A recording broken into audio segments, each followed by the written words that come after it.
Rádio. Novelo. Tá começando o Rádio Novelo Apresenta. Eu sou a Branca Viana. Visualiza essa cena. Você entrou no salão de um hotel bem requintado. Para todo lado que você olha, tem umas mesas redondas. Né? Aquelas mesas com aquele paninho verde escuro. Feitas para jogatina. A cena é um torneio de pôquer. E as pessoas estavam lá jogando, só que não era exatamente como eu tinha na minha mente, ou dos filmes, uma coisa meio assim, 11 Homens e um Segredo, que é basicamente a minha mentalidade de Las Vegas. A Ana Pinho não foi enviada pela Novelo para Las Vegas. Ela acompanhou um torneio de pôquer aqui no Brasil mesmo, num hotel em São Paulo. E as expectativas dela sobre o comportamento dos jogadores foi completamente frustrada. Possível, porque na minha cabeça você tinha que ficar super focado, sem eletrônicos, porque vai que vaza informação, não sei o quê. Na minha cabecinha era isso. Mas logo que ela chegou, ela deu de cara com uma cena bem diferente. Porque o pessoal tava de boné, óculos escuros, recebendo massagem na mesa, no telefone, vendo filme. Peraí, como assim vendo filme? Vendo filme no telefone, vendo série no telefone. Mas eles não estavam jogando? Então, viu? Você também ficou curioso. Então, foi nesse momento que eu parei e falei, peraí, segura o champanhe, o que está acontecendo? A Ana contou para o Vinícius Luiz, nosso repórter, que ela foi parar nesse lugar meio por acaso. O namorado dela, que também é jornalista, foi convidado para assistir a esse torneio de pôquer que aconteceu no Hotel Rosewood. E aí ele falou, olha só, tem esse evento de pôquer no Rosewood e é isso. Quer ir? Aí eu falei, poxa, champanhe gelado, 11 tipos de queijo? Por que não? Ela tinha experiência com a mesa de queijos, mas zero conhecimento de pôquer. A Ana achou aquilo hipnotizante e se credenciou para assistir um outro torneio bem maior, dessa vez no Hotel Sheraton, que também fica em São Paulo. Eu não sabia o que esperar em termos de dinâmica, tal. Eu jogo buraco, mas eu não jogo pôquer. Eu não entendi nada do que acabou de acontecer. Empatou e empatou. Por isso que ninguém ficou feliz? Não, ficou, porque ninguém foi eliminado. Eu também não sou grande entendedora das regras do pôquer. Mas eu sei que é um jogo que envolve combinação de cartas. Algumas cartas são abertas na mesa, você recebe outras, e é na combinação entre elas todas que você descobre se saiu com uma mão boa ou ruim. E é um jogo de aposta. Depois de receber as cartas, os jogadores têm que apostar se quiserem continuar no jogo. Gente, olha quanto dinheiro fictício tem aqui. Cada uma dessas tem quantas aqui? $500 000. Cada pilha dessa é $500 000. Cada coluna? Rola muita grana nesses torneios. E apesar de ser um jogo de sorte, tem muita estratégia envolvida. Parte da estratégia é saber estatística e conseguir calcular qual é a chance de você ganhar com aquela combinação de cartas. Justamente por isso que a Ana estranhou aquela cena que ela viu quando ela chegou, de gente olhando para o celular enquanto jogava. Tem muitos jogadores que jogam live e online ao mesmo tempo na mesa. É isso que eles estão fazendo no celular? Nas mesas aqui? Parte deles sim, partes assiste um vídeo, alguma coisa para não dar informação pro jogador, que querendo ou não o corpo fala, né? Ah, eles se distraem Claro. pra não entregar. O segredo desse jogo é ler a expressão corporal da pessoa, o que o corpo dele tá dizendo, o que a respiração dele tá dizendo. A matemática é muito legal nesse jogo, mas o corpo fala mais. Então, além de saber fazer conta, tem que saber fazer cara de paisagem. Etc. A única coisa é que você não pode cobrir seu rosto inteiro. Então, você não pode usar, por exemplo, uma balaclava, aquela máscara de esqui que tem só o olhinho de fora. Você não pode fazer isso. Uma burca também, né? Uma burca, Isso não pode. Mas você pode esconder bastante coisa. Que é da onde vem, né, o termo poker face e tal, essa coisa do rosto do poker. E aí, essa poker face você recebe as suas duas cartinhas e você não transparece pra mesa se são boas ou ruins. E é um grande jogo de quase vaca amarela, assim. Quem fica mais sério. Então, como a gente estava num grupo de imprensa, né? Veio a assessoria e veio o Alan Ferreira, que é o diretor da BSOP, que é a Brazilian Series of Poker, né? Que é a maior organizadora de torneios de poker do Brasil.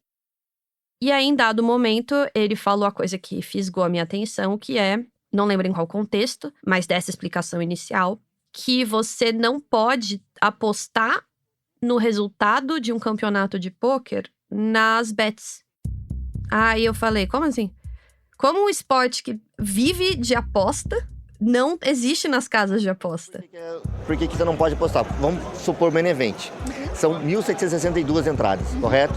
Para abrir um mercado, para escolher o campeão, por exemplo, você tem que proporcionar para o seu cliente uma odds, né, que a gente fala ali, que seja atrativa. Ou seja, por exemplo, um cara ser campeão de um torneio é uma matemática básica, seria 1 em 1.762.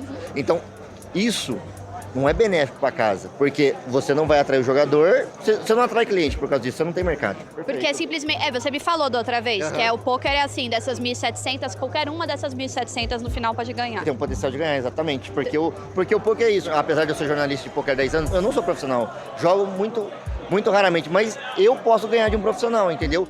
Eu não sabia de nada disso e gostei de saber que pelo menos uma instituição está resistindo mais ou menos ao rolo compressor das bets. Mesmo que essa instituição seja ela mesma feita de apostas. E é bonito pensar que qualquer um pode ganhar. Até, quem sabe, uma jornalista desavisada em busca de queijos e respostas. Depois de entender as regras básicas do jogo, a Ana resolveu se arriscar.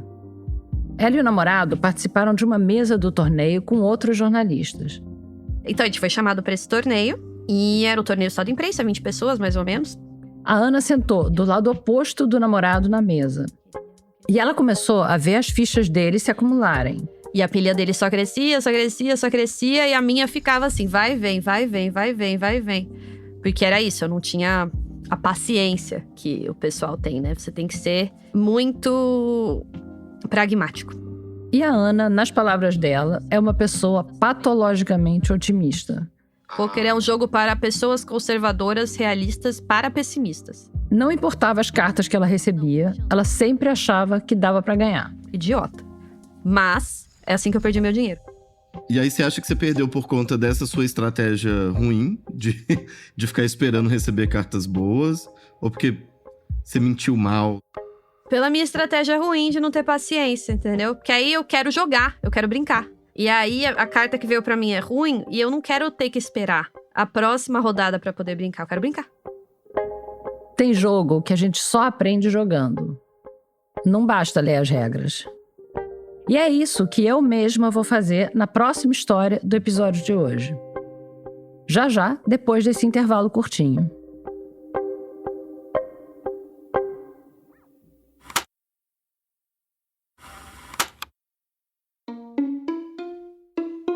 Vai, pode começar, Bruno. Joga primeiro.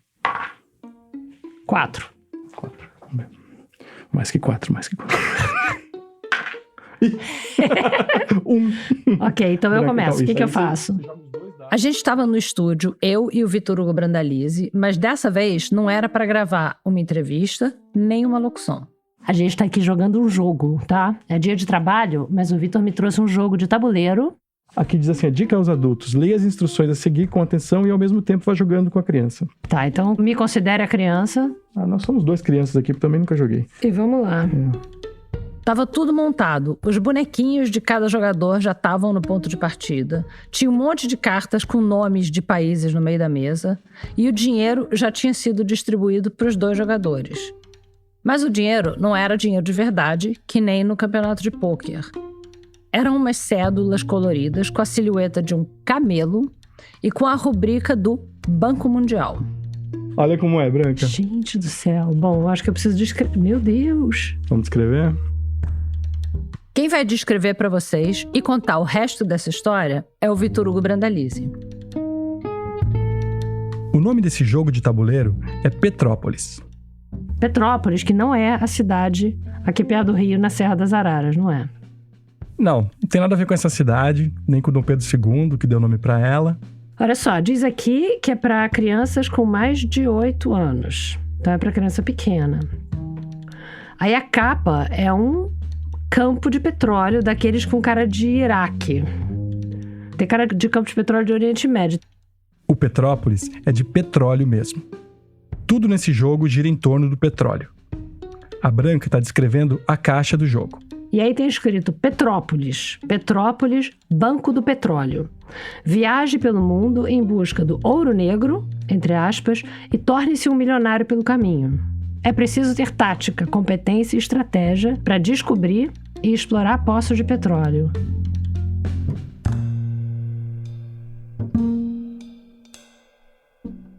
É da Estrela, o jogo é da Estrela. Estrela é a marca que lançou esse jogo no Brasil. É tipo um banco imobiliário, só que em vez de prédio, casa e hotel, o objetivo é montar campo de petróleo, plataforma e torre de perfuração. Ok, então tá, é pra isso. Banco imobiliário, você lembra, né? É um dos jogos de tabuleiro mais famosos. O objetivo é acumular propriedades e outras riquezas. Bairros, companhias de aviação, ferroviárias, de navegação. Tudo para levar os outros jogadores à falência. No Petrópolis, a lógica é a mesma. O objetivo também é quebrar os seus coleguinhas. Mas o que está em disputa são exclusivamente campos de petróleo. E aí aqui são os poços, né? São os aí poços. tem Iraque, Kuwait, Egito, Sharjah, Dubai, Abu Dhabi, Oman e por aí fora. E os 2 poços mais valiosos são Irã e Arábia Saudita. 1 milhão de petrodólares, Arábia Saudita, Uau. e Irã, 750 mil. Essa é a moeda do jogo, os petrodólares. E os peões, os bonequinhos que cada jogador escolhe para mover no tabuleiro, tinham que combinar, né? Eu quero um camelo, tem uma espada bacana, eu quero... O que eu quero? Eu tenho que escolher um, né? Eu quero o shake, eu quero esse shake, eu sou shake. O shake tem cara de BD francesa. Tem cara de quadrinho francês. E eu vou escolher, na verdade, esse aqui que eu acho que tem bastante a ver, que é uma bomba de gasolina. Eu acho. O ponto de partida do jogo é um grande centro financeiro internacional. A gente começa em Genebra, né? Então vamos colocar nossos bonequinhos. Isso. É que nem no banco imobiliário. Sempre que você passa ali, você é recompensado. Branca, não à toa, toda vez que você passa por Genebra, você ganha 500 mil petrodólares. Ah, tá vendo? É onde eu botei meu dinheiro, então. 1, 2, 3, 4, 5, 6. Eu parei no posto de abastecimento, já tenho que pagar 100 mil. Olha que droga, eu já comecei tendo que pagar 100 mil. Ai, meu Deus, eu vou perder muito feio, gente, vocês vão ver. Vamos lá. O meio de comunicação desse jogo vem do mundo dos negócios. 25 cartões de Telex. De Telex? De Telex. Então, Telex, ok. Beleza. Os ouvintes não vão saber o que é Telex. Recomendo darem um Google. Pode procurar depois se quiser entender com calma, mas só para resumir. Telex foi um meio de comunicação muito usado, principalmente entre os anos 50 e 70. É uma mistura de máquina de escrever com impressora e transmite mensagens pela linha telefônica. As mensagens são impressas em papel, muitas vezes uma fita de papel.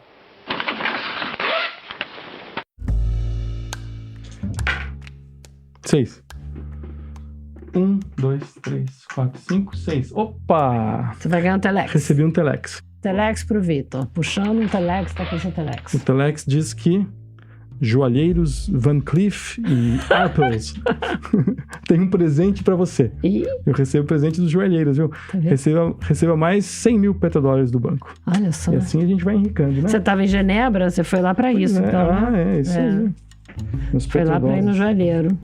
Tem um Telex no universo de Petrópolis que é o mais cobiçado. Tem a ver com a cadeia do jogo, que nesse universo tem outro nome. Mas olha só, tem a Corte Internacional, Tem. que é a cadeia, você pode... Sim, né? você pode ir pra cadeia. Se você cai na casinha da Corte Internacional, você vai parar na cadeia. Na Corte Internacional, responder pelos seus problemas. Pelas questões que você pode ter cometido, você vai ficar parado lá por um tempo. Para se livrar da Corte Internacional, para não ficar parado lá por 3 rodadas, você pode tirar o mesmo número nos 2 dados, você pode pagar uma fiança de $500 mil de petrodólares, ou você pode receber o tal Telex cobiçado. Você pode receber um Telex que diz assim, ó. Sua influência política ajudou a provar a sua inocência. Guarde esse Telex, apresente ao presidente da corte. Gente do céu. A minha inocência não tá provada porque eu sou inocente, é porque eu Eu sou super culpada, mas eu usei a minha influência política pra sair da cadeia, pra sair da corte internacional pra não ser presa. É isso que a gente tá mostrando pras crianças, é importante. Esse jogo é bastante impressionante. Vai reunindo aí teu capital político ao longo da vida, se você cair. Bastante impressionante.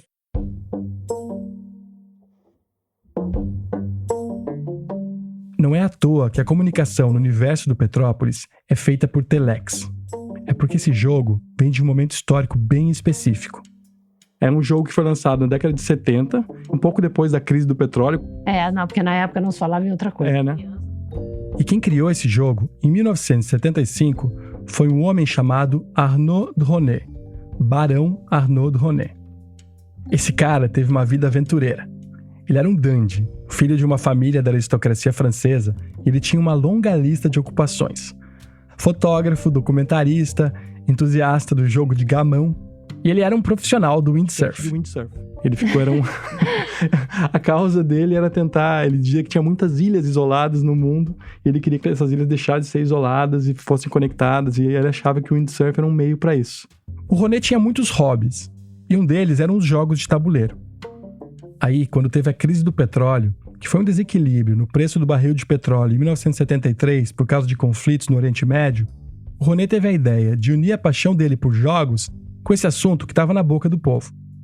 Em 1975, ele chamou a equipe da revista Time para o apartamento dele em Nova York para apresentar uma invenção: o jogo Petrópolis. Uma espécie de banco imobiliário, só que mais bonito e atual, como ele disse na reportagem. Numa foto daquela época, o Dronet tá com um charuto na boca e uma pinta de homem de negócios. Ele tá de terno e gravata, sentado numa poltrona, com o tabuleiro do Petrópolis original na frente dele. O jogo da reportagem da Time era um modelo de luxo do Petrópolis. Vinha embutido dentro de uma maleta de couro tipo 007, e as peças eram de metal com acabamento cromado e dourado. Estava saindo pela bagatela de $790 na loja Saks da Quinta Avenida. A Time brincava que para jogar o Petrópolis do Dronet, a pessoa já tinha que ser dona de poços de petróleo de verdade. Um tempo depois ia sair uma versão mais barata por $14. O jogo chegou no Brasil no ano seguinte, em 1976, pelas mãos da Estrela. Depois de um tempo, o jogo saiu de linha, virou peça de colecionador, até que, recentemente, quase 50 anos mais tarde, a mesma Estrela resolveu relançar o jogo. E é por causa disso, do relançamento desse jogo, que eu trouxe ele para o estúdio para jogar com a Branca.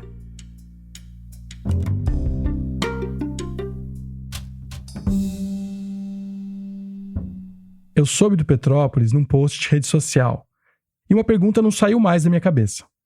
O que é o lançamento de um jogo como esse, nesse momento? Qual é o significado disso? Então eu comecei a procurar as diferenças entre as duas versões do jogo, a do Dronet e a de hoje. Eu encontrei o manual da versão dos anos 70. O que é curioso é que esse manual de agora que eu tô lendo aqui na minha mão, do jogo relançado recentemente, ele é idêntico ao da década de 70, então não tem nada de diferente. A começar pela frase de abertura do manual. O jogo começa dizendo assim: Petrópolis é um jogo educativo e atual. Atual não deixa de ser. Estamos falando de petróleo, de exploração de petróleo. O Telex é a marca mais clara de que eles não mudaram nada, né? Nenhuma adaptação. Nenhuma atualização. Nada. 10. 1, 2, 3, 4, 5, 6, 7, 8, 9, 10. Onde... droga. Perdeu-se no deserto. Eu me perdi no deserto. Fico parada aqui. Você percebeu que eu tô fazendo sonoplastia do vento aqui, né? Na verdade, Tá batendo. Na verdade, se perder no deserto e oásis no deserto é igual, né? Se não acontece nada, exatamente, Eu falei que esse jogo foi inspirado no banco imobiliário, né? Mas o que eu vi recentemente é que o banco imobiliário não nasceu como ele é hoje. O jogo original foi criado nos Estados Unidos no começo do século XX e o objetivo não era levar os outros jogadores à falência. Ele nasceu como uma crítica ao capitalismo. O objetivo do jogo era divulgar a teoria de um imposto único que ia promover a distribuição de renda. Para isso, o jogo tinha que ser jogado de duas formas. Num primeiro conjunto de regras, sempre que um jogador adquiria uma propriedade, todos se beneficiavam. E depois, esses mesmos jogadores faziam uma partida com um outro conjunto de regras em que o objetivo era o monopólio. O nome do jogo em inglês, originalmente, era The Landlord's Game, o jogo do senhorio. E depois virou o famoso Monopoly, o Banco Imobiliário. Os criadores do jogo achavam que as pessoas iam comparar os dois jeitos de jogar e sair totalmente convencidos que a justiça social era o caminho. Só que deu errado. Todo mundo preferiu a versão em que o objetivo é esfregar a cara do outro no asfalto, é claro. Num jogo de tabuleiro, é divertido deixar florar o lado maligno, né? Talvez não seja a melhor ideia fazer isso com a tua chefe, mas enfim. Que filho da mãe! Mas peraí, eu acabei de passar por Genebra e você não me deu 500 mil. Eu fui encontrar o Sheik. Ih, Branco, mas todo jogo tem uma zona cinzenta. Por exemplo... Ah, você tá interpretando... Viu, tá vendo, gente? Ó, quando vocês forem jogar com Vitor Hugo Brandalize, prestem atenção, tá? Prestem toda a atenção. Ele interpreta a favor dele, o que é a mesma coisa que o quê? Roubar. Roubar no jogo. Cadê os dinheiros que eu tenho que ganhar? Eu tenho que ganhar, quanto é que eu tenho que ganhar? 500 mil. 500 mil, eu estava em dívida. Tá aqui, ó, Branca, você me pegou no pulo. É. Qual é, mané? A gente não encontra com o Sheik Zayed à toa. A gente volta com alguma coisa. Antes de eu sair de casa pra gravar isso, minha mulher bem que tinha me alertado que eu me transformo com jogo de tabuleiro. Ela disse que eu sou mau exemplo pras crianças e que era pra eu segurar a onda com a Branca. Mas agora o estrago tava feito. E eu torço pra você continuar me ouvindo aqui no Apresenta. Vamos ver. A sorte tá lançada.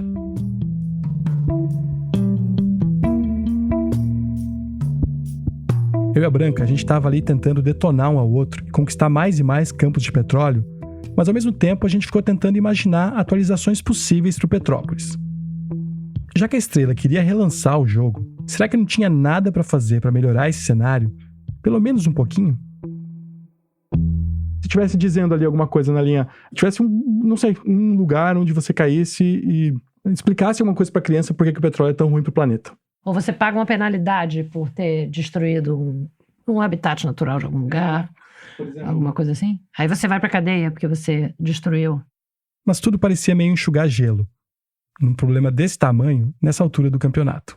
Por que será que eles relançaram? Pois é, eu vou perguntar pra eles, né? Então vamos ver o que eles vão dizer. O que eles dizem, tô curiosa. Eu procurei a Estrela e me responderam com uma nota. Eles disseram que o jogo foi relançado em 2022 a pedido de um público específico, os kidults, que é um termo que eu só descobri agora que existe. São os adultos que gostam de brincar com os brinquedos da infância deles. Segundo a Estrela, esse é um mercado emergente, ligado à nostalgia. Ok, até aí nenhum problema, né? Talvez todo mundo seja pelo menos um pouco nostálgico da própria infância. Mas já que eles decidiram relançar o jogo, eu perguntei se eles não cogitaram atualizar ele, já que hoje, diferente de 50 anos atrás, a gente já não consegue mais ignorar o papel do petróleo na mudança do clima. Mas a Estrela disse que eles não fazem alterações nesse tipo de relançamento. Eles disseram que são jogos que, abre aspas, carregam consigo um fator histórico e que o público kidult deseja que os itens conservem as características originais, fecha aspas. Só que entre as características originais estava também a recomendação etária, que não era kidult. Era pra ir pra criança de 8 anos ou mais e nenhum aviso sobre nada que diga respeito a, sei lá... Mudança climática, aquecimento global, corrupção na indústria de petróleo, nesses países todos aí que eles estão mencionando. A Estrela argumentou que essa faixa etária de 8 anos ou mais é definida a partir de questões técnicas. O tamanho das peças, o grau de dificuldade do jogo, o nível de compreensão, essas coisas. E eles disseram que o Petrópolis já saiu de catálogo de novo. Quer dizer, eles não fabricam mais, mas ainda dá pra encontrar nas lojas. 7. 1, 2, 3, 4, 5, 6, 7. Irã é seu, Irã? Irã é meu. Foi um prazer receber você aqui no meu posto de petróleo. No seu país. Eu fui passear no Irã, paguei 75 mil petrodólares, tá vendo? Isso que dá. É isso aí, volte sempre. Não pretendo voltar nenhuma vez. É divertido, o jogo é divertido, né? A gente se divertiu aqui. Se a gente parar pra pensar, o mundo todo continua jogando Petrópolis, né? Acho que o que choca nesse jogo Petrópolis é que ele fala com todas as letras. Esse é o nosso mundo. O mundo do petróleo. É chocante porque ele não tenta mascarar nada. Eu me dei conta de que talvez o que eu estivesse dando a entender nessas perguntas para a Estrela é que dava para relançar Petrópolis com pequenas mexidas. Tipo o equivalente dessas campanhas para reduzir o uso de plástico, mas sem enfrentar a indústria que produz esse plástico. Ou de subsídios para carros menos poluentes, mas que também dependem de derivados da indústria do petróleo. Sendo que o que a gente precisa, na verdade, é sair desse jogo. 3, 4, 5, 6. Assembleia da OPEP. Eu não sei O que acontece na Assembleia da OPEP? Eu já esqueci. É o tipo de coisa que as crianças começaram a jogar sem ler direito. Naquela nota que a Estrela me mandou, tem um trecho que diz que esse jogo é fruto do ambiente dos anos 70. Hoje ninguém tem mais desculpa para fingir que não conhece as consequências do uso do petróleo. Mas não é como se nos anos 70 ninguém estivesse falando disso. Aliás, não é como se muito antes não tivesse gente alertando sobre os estragos que o uso dos combustíveis fósseis estavam causando na vida no nosso planeta. Em 1856, uma mulher chamada Eunice Foote provou que CO2 era um gás de efeito estufa. E quase 100 anos mais tarde, tem registros de depoimentos do Congresso americano sobre aquecimento global. E aí, em 1975, é lançado esse jogo de tabuleiro, que no fim era só um reflexo fiel da atitude de governos e das empresas mundo afora, né? Agora corta para hoje. E o que mudou? Quando eu fui atrás do manual original do jogo, o que eu estava procurando eram as diferenças entre 1975 e agora. Mas o mais impressionante do jogo Petrópolis não é o que ele tem de diferente, é o que ele ainda tem de igual. Vamos lá, então, o próximo. O outro tá parecendo um jogador de cassino aqui. Tá soprando. 8, tá vendo? Já se deu bem, valeu. Não sei, vamos ver. 1, 2, 3, 4, 5, 6, 7, 8. Austrália. Austrália. É seu, Austrália. É meu, Austrália. Então tem que pagar alguma coisa pra você ali. É, 3 mil só. 3 mil? Bagatela, mas enfim, dinheiro é dinheiro. É, pois é. Vamos Não estamos recusando. Eu também perguntei para a Estrela como é que eles faziam para conciliar a imagem que a marca tenta projetar de empresa amiga da criança e com preocupação ambiental, que pelo menos no site deles eles dizem que tem, como é conciliar essas duas coisas com um jogo como Petrópolis. A assessoria da Estrela respondeu que eles acreditam sim que os jogos de tabuleiro podem ajudar na conscientização ambiental. E que, por exemplo, eles acabaram de lançar um jogo em que todas as peças são feitas de plástico de cana-de-açúcar e não de petróleo. Eu não sei quantos pontos isso vale no jogo de greenwashing que tanta gente está jogando por aí. Então a gente terminou de jogar. Vamos ver quem ganhou. Vamos contar o dinheiro. 300, 400, 500, 600, 700. 1.969. 1 milhão.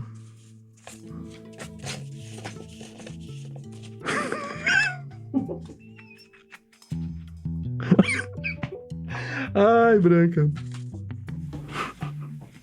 Branca. 3.610.000. Uau! Você ganhou muito! Eu ganhei de lavada. Nossa, você ganhou de lavada! Pra não ser um mau perdedor, eu vou olhar pro tabuleiro e vou dizer assim, que se a gente fosse assim, um mundo dominado por petrolíferas, você teria ganho. Porque Como você tem assim? mais plataformas. Eu tenho mais dinheiro. Ah, Eu tenho mais dinheiro, mas você dominou mais do mundo, inclusive os 2 principais países. Então, meu filho, o que vale é cash. eu ganhei. O que vale é cash. É isso aí.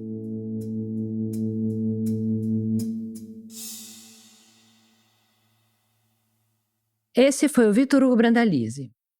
E fica o nosso agradecimento ao JP Amaral, do Instituto Alana, que conversou com o Vitor na elaboração dessa pauta. Essa reportagem teve apoio do IX, o Instituto Clima e Sociedade. A gente volta daqui a pouquinho.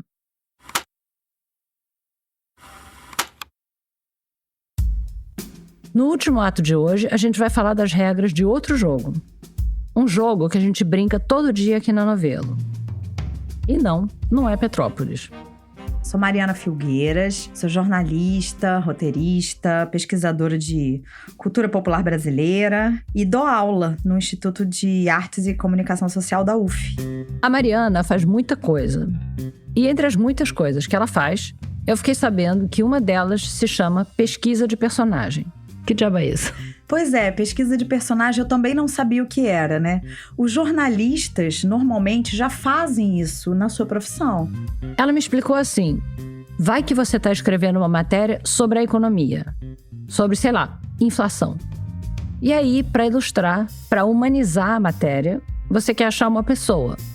A dona fulana, que teve que mudar a compra dela de supermercado porque o tomate está caro.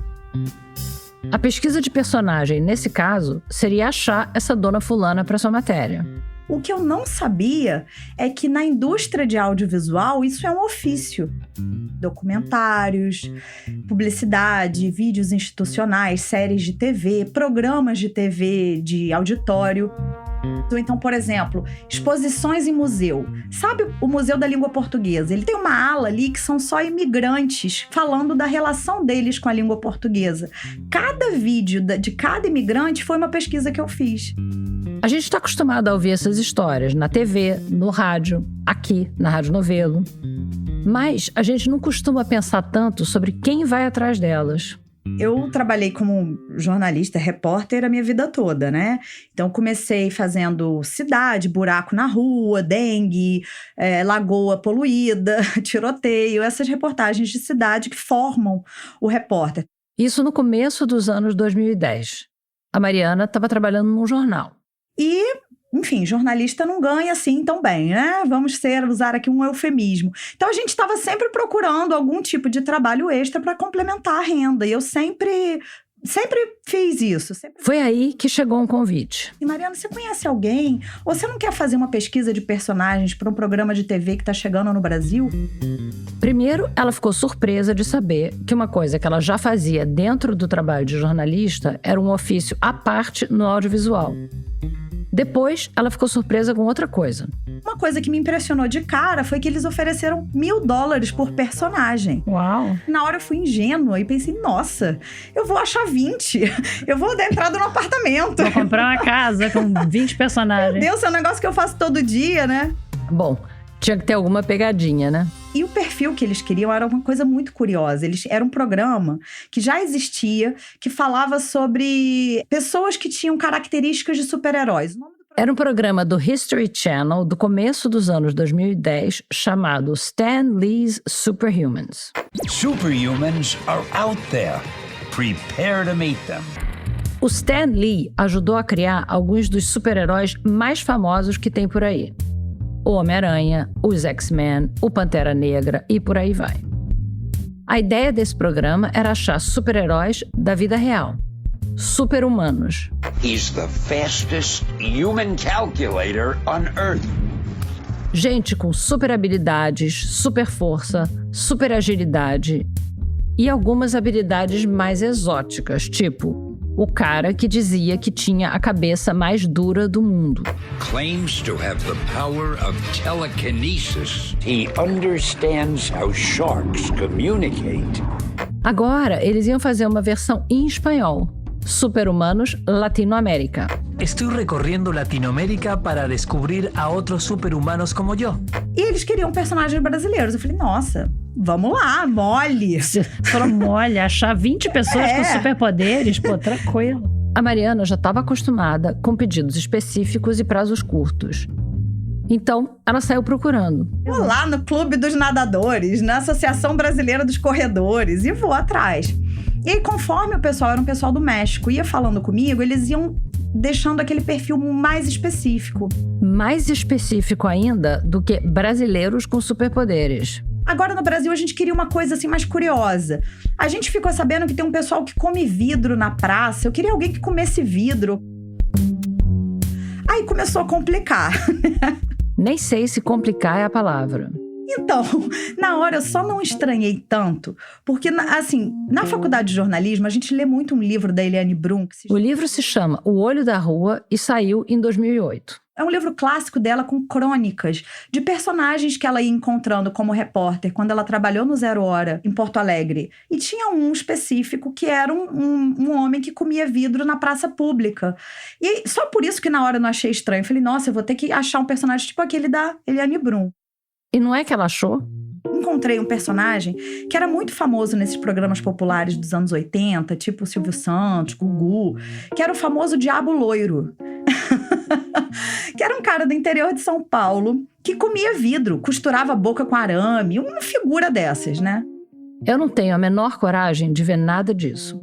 Mas tem um vídeo de 2012 do Diabo Loiro no SBT, pondo a mão no fogo, quebrando madeira com a mão, andando em caco de vidro. E isso com um cara de cavalinho no ombro dele. Ele é sensacional, viu? É muito bom demais. Eu só não vou poder botar aqui um trechinho do Diabo Loiro no Super-Humanos Latinoamérica porque ele não foi aprovado. Eu não esperava um comentário desse. Aliás, nenhum dos personagens que a Mariana sugeriu foi aprovado. Às vezes, nem o superpoder de tirar um comedor de vidro da cartola é suficiente para satisfazer as exigências dos realities. Mas, apesar dessa estreia amarga, a Mariana tomou gosto pela pesquisa de personagem. Isso acaba, assim, sendo um trabalho paralelo que eu gosto muito de fazer e que me paga melhor do que, né, ser escritor no Brasil, ser documentarista no Brasil, acadêmico, exatamente, né? É muito difícil. Ao longo desses anos, ela foi aprimorando a técnica da pesquisa de personagem para estar pronta para qualquer pedido. Então, eu tenho uma estratégia, por exemplo, que é... Eu tenho um banco de pessoas que conhecem muitas pessoas. Diretor de associação de moradores em lugares muito populosos. Diretores de sindicatos de professores. Professor conhece muito aluno, então o presidente do sindicato conhece muito professor. É quase uma lógica de esquema de pirâmide ou de campanha política, só que colocada a serviço das boas histórias.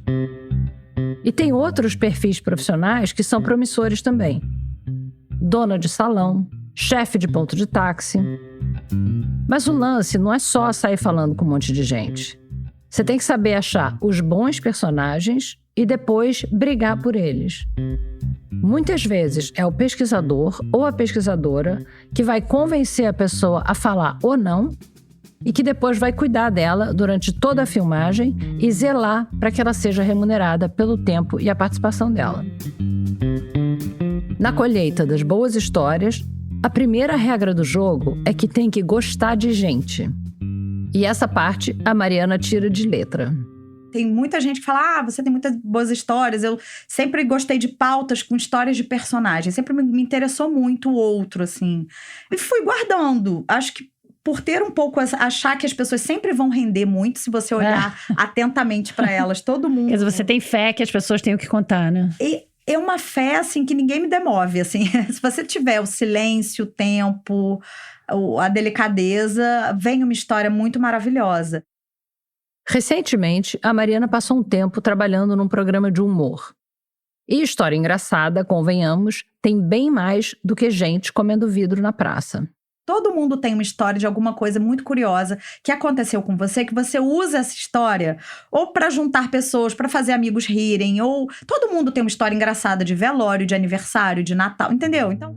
E aqui vem outra regra. Se uma pessoa diz que ela mesma é muito engraçada, muito provavelmente ela não é. E se ela vem dizendo, você vai morrer de rir com essa, não vai rolar. Um bom contador de causo não antecipa os aplausos, nem a reviravolta.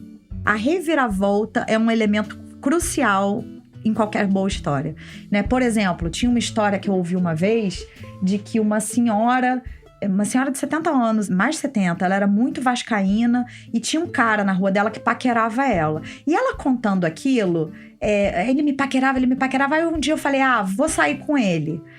No final, ela conta por que ela decidiu sair com ele. Porque ia passar um jogo do Vasco e ela não tinha pay-per-view. E aí, no motel que ele levou ela, tinha pay-per-view que ele queria levar ela. E ela passou a noite tentando desviar dele pra ver o jogo do Vasco no pay-per-view. Isso é tão inesperado, assim, sabe? Então, confiar na reviravolta. As boas histórias têm reviravoltas, né? Então... O Vasco ganhou. Durante meses, a Mariana ficou com o radar ligado, ouvindo as melhores histórias de bar, ou de velório, ou de motel, de Deus e todo mundo. E ela começou a reparar num negócio. É que eu fui vendo que as histórias engraçadas que acontecem com as pessoas, elas meio que se repetem. Então eu fui assim, depois de pesquisar isso ao longo de tantos meses, eu meio que fiz um ranking pessoal, assim, de histórias que eu fui vendo que mais acontece com os brasileiros. Por exemplo, a história soberana, que todo mundo elege como uma história engraçada de contar, a soberana, não tem pra ninguém, é o número 1, é a que mais acontece com todo mundo, que é alguém se borrar nas calças em algum lugar inusitado. A gente até brincava no programa, não, história de cocô não dá mais. A Mariana abriu um pouco o baú dela de história de cocô. Tinha dor de barriga no primeiro date, no meio de uma enchente. Tinha gente caindo num bueiro cheio de cocô. Tinha uma pessoa sofrendo um acidente nas calças durante um espetáculo na Broadway. Eu acho engraçado que as pessoas achem engraçado. Você quer contar. É como se você, pra neutralizar um trauma, você precisa transformar. Neutralizar uma tragédia, você precisa transformar faz sentido em comédia. Isso. Faz sentido. Né? A Mariana me contou que esse tema está em alta desde as peças do Aristófanes, que é considerado o pai da comédia na Grécia Antiga. Uma das piadas mais antigas registradas no mundo é sobre Pum, do século XIX a.C. Então, convenhamos que é um clássico. Então a história de cocô tá no alto do teu Primeiro ranking. Segundo lugar do ranking. Segundo lugar, é um episódio que eu fiquei muito tempo pensando, não é possível que isso aconteça com tanta gente. Não é possível, isso nunca aconteceu comigo. É as pessoas criarem algum vínculo de afeto com seus assaltantes. Isso é comum? É muito comum. É extremamente comum. E eu via, tinham outros pesquisadores no programa, a gente fala, não, é impressionante como essa história tem toda hora. E aí você me pergunta, mas como assim criar um vínculo com um assaltante? A pessoa, durante a negociação, você vai mostrar o seu celular, aí seu celular, o cara pediu o celular. Aí você vai mostrar seu celular todo velhinho, aí o assaltante te dá uma zoada, aí você retribui com outra zoada, aí aquilo vira uma, sabe? Uma das histórias era de um rapaz que engatou uma conversa com o assaltante e descobriu que eles tinham o mesmo nome. E o menino que estava sendo assaltado, ele era da juventude católica, muito religioso, e ele dizia o seguinte, na minha crença, quando acontece uma coincidência, é um chamado para a evangelização. Então eu me senti imbuído a evangelizar aquele cidadão, porque ele tinha o mesmo nome que o meu. E aí ele começou a orar, a rezar, a fazer ali uns cantos com o assaltante. O assaltante se emocionou muito, abraçou ele e eles começaram a cantar. Então eu falo, gente, como é que um assalto começa como um assalto e termina como um karaokê? Essa já foi um pouco inusitada, mas o que a Mariana trouxe na sequência foi bem mais. E paquerar o assaltante também, eu falei não é possível. Então, por exemplo... Não é possível.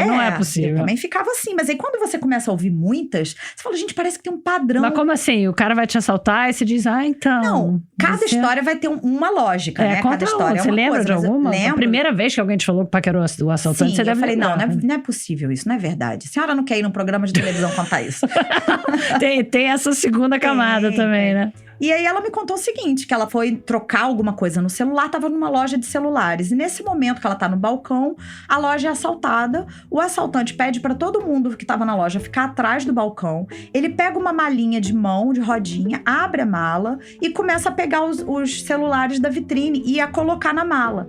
Só que ela tava ali atrás do balcão parada, com medo. Ela começou a reparar que ele era muito atrapalhado pra fazer essa organização. E ela dizia assim pra mim, eu sou virginiana, eu olhava aquilo me dava uma aflição. E ele era lindo, ele era muito bonito. Então, meu ímpeto mais maluco na hora foi falar, deixa que eu organizo pra você, pra acabar o assalto rápido e ele ir embora. E aí ela pediu muitas desculpas pro delegado por ter ajudado o assaltante, porque na hora ela achou ele muito bonito. O terceiro lugar no ranking das melhores histórias mais comuns do povo brasileiro, aposto que você não ia adivinhar nunca. História de cachorro e dentadura. A mulher que estava se arrumando pro date, mas não conseguiu achar a dentadura em lugar nenhum, porque o cachorro tinha enterrado. Cachorro engasgando com dentadura e indo parar no pronto-socorro. E ficou tudo bem, tá? Com o cachorro. A dentadura, claro, precisou de uma nova. Tem também de dentadura que não aparecia em lugar nenhum da casa, mas surge dentro da casinha de você sabe quem. Pois é, parece que é um problema comum, ou pelo menos um problema bem engraçado. Mas o que a Mariana vê em todos esses causos é a pequena tragédia. Uma história felizinha demais, ninguém quer saber. Ferida muito profunda também não tem graça. Mas transformar a derrota em causo talvez faça parte do DNA nacional. É o chifre que te derruba, é o tombo na lama, é a gargalhada no velório. Tem aquele provérbio, né? O que não mata, engorda. E talvez a regra do humor brasileiro seja: o que não mata, te deixa mais engraçado no bar.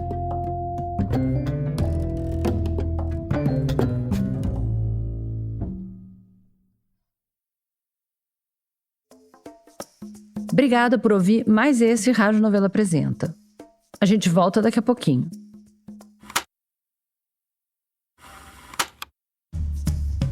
Na página desse episódio no nosso site dá para ver imagens da aventura da Ana pelo mundo do pôquer, do jogo de tabuleiro Petrópolis, tanto o antigo quanto o novo, e também vamos deixar um link para clipes daquela série de super-humanos em que a Mariana Filgueiras tentou emplacar um super-herói brasileiro comedor de vidro.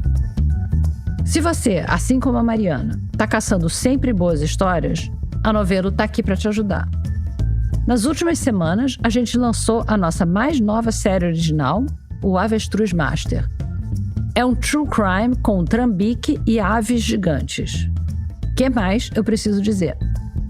Os episódios estão saindo às terças-feiras. E quem se juntou ao Clube da Novelo, nosso novo programa de membros, está conseguindo ouvir com 1 semana de antecedência. Esse é só um dos benefícios do clube, tá? Tem bem mais. Inclusive, você vai poder ouvir o próprio Rádio Novelo Apresenta mais cedo que todo mundo. Para assinar, tem o Caminho das Pedras na descrição desse episódio e no nosso site. A gente está nas redes, no @Rádio Novelo, no Instagram, no YouTube, no Twitter, no Threads, no Blue Sky e no TikTok. Se quiser mandar uma sugestão de história, dá para ir na seção Envie uma Pauta do nosso site, onde tem todas as orientações de que tipo de assunto funciona pra gente. O Rádio Novelo Apresenta é um original da Rádio Novelo. Tem episódio novo toda quinta-feira. A direção criativa é da Paula Scarpim e da Flora Thomson-Devô. A produção executiva é da Marcela Casaca. A gerência de produto é da Juliana Jäger. E a gerência de parcerias é da Luísa Sade. A Natália Silva é nossa editora executiva. Nossos repórteres e roteiristas são a Carolina Moraes, a Sara Zobel, o Vinícius Luiz, a Evelyn Argenta, a Bia Guimarães, o Vitor Hugo Brandalize e a Bárbara Rubira. A Ashley Calvo é nossa produtora. A checagem desse episódio foi feita pela Ethel Rudnitsky. Esse episódio teve apoio de montagem da Bárbara Rubira, da Mariana Leão e da Júlia Matos, que também fez o desenho de som e, jogando nas 11, também assina a mixagem junto com a Bia Guimarães e a Mariana Leão. O desenvolvimento de produto e audiência é feito pela Bia Ribeiro. O design das nossas peças é do Gustavo Nascimento. A nossa analista administrativa e financeira é a Tainá Nogueira, a nossa estagiária é a Isabel de Santana e quem faz a revisão das transcrições dos episódios pra gente é a Flora Vieira. Obrigada e até a semana que vem.